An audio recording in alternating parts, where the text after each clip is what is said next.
اعوذ باللہ من الشیطان الرجیم بسم اللہ الرحمن الرحیم۔ دوستو، تلاوت کلام پاک کے چند آداب ہیں جن کا خیال رکھنا ہمارے لیے بہت ضروری ہے۔ تلاوت کلام پاک کی اہمیت اور آداب کے بارے میں آج کی یہ ویڈیو ہم پیش کر رہے ہیں۔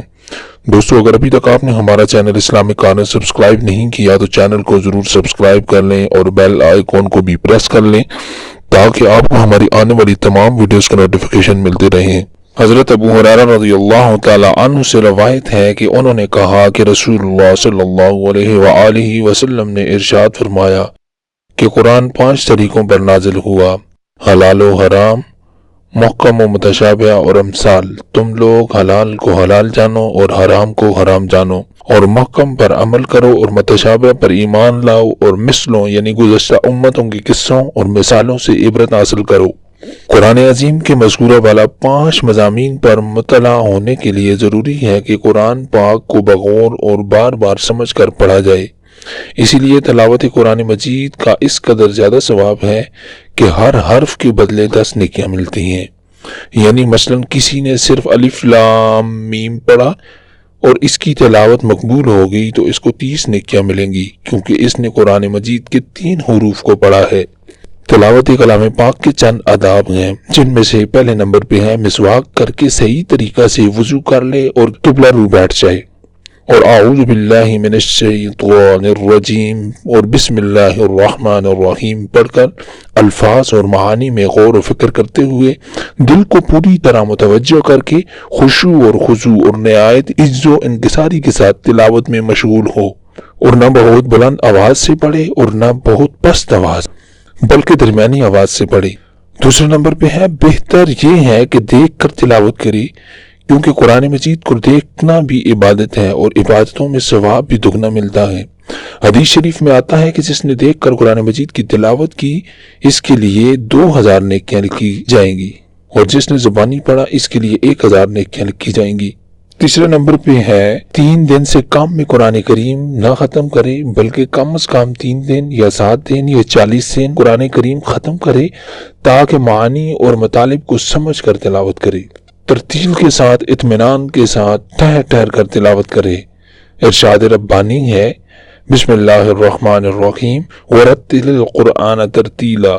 یعنی خوب ٹھہر ٹھہر کر قرآن مجید کو پڑھو۔ اس میں کئی فائدے ہیں۔ اولاً تو اس سے قرآن مجید کی عظمت ظاہر ہوتی ہے، اور ثانیاً قرآن مجید کی عجائب اور غرائب کو سوچنا اور معانی کو سمجھنا ہی تلاوت کا مقصود اعظم ہے، اور یہ ترتیل کے بغیر دشوار ہے۔ 5ویں نمبر پہ ہے کہ بوقت تلاوت ہر لفظ کے معنی پر نظر رکھے اور وعدہ اور وعید کو سمجھنے کی کوشش کرے، اور ہر خطاب میں اپنے آپ کو مخاطب تصور کرے، اور امر اور نہی اور قصص و حکمات میں اپنے آپ کو مرجع خطاب سمجھے، احکام پر عمل پیرا ہونے اور ممنوعات سے باز رہنے کا پختہ ارادہ کر لے۔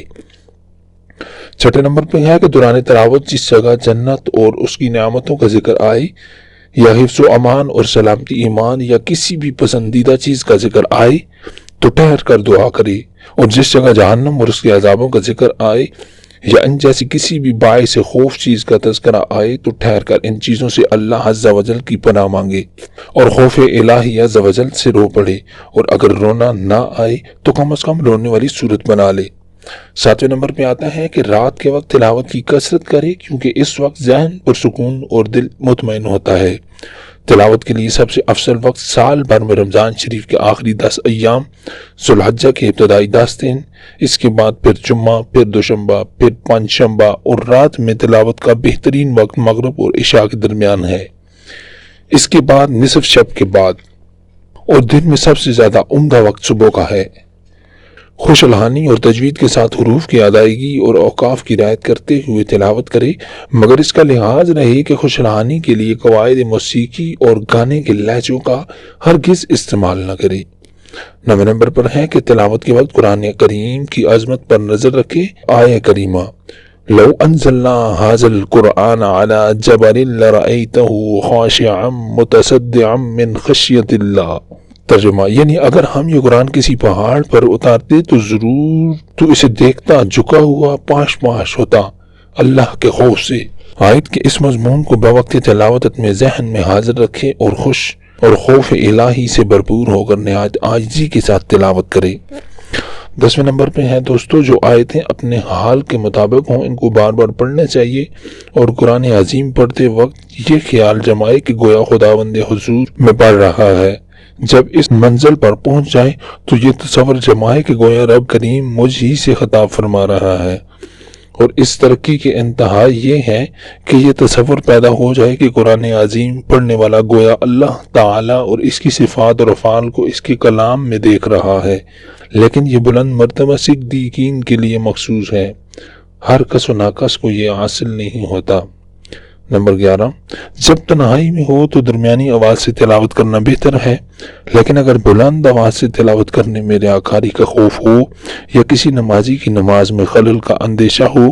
یا کچھ لوگ گفتگو میں مصروف ہیں اور ان کی تلاوت نہ سننے کا گمان ہو، تو ان صورتوں میں قرآن مجید کو آہستہ پڑھنا بہتر ہے۔ ایسے موقع کے لیے حدیثوں میں وارد ہوا ہے کہ پوشیدہ عمل ظاہری عمل سے 70 گنا زیادہ ثواب لگتا ہے۔ بہرحال قرآن مجید کی تلاوت کے وقت آداب کا لحاظ رکھنا نہایت ضروری ہے، تاکہ دین و دنیا کی بے شمار برکتیں حاصل ہوں، اور ہرگز آداب سے غفلت نہ ہونے پائے کہ یہ غفلت برکات دین سے بہت بڑی محرومی کا سبب ہے۔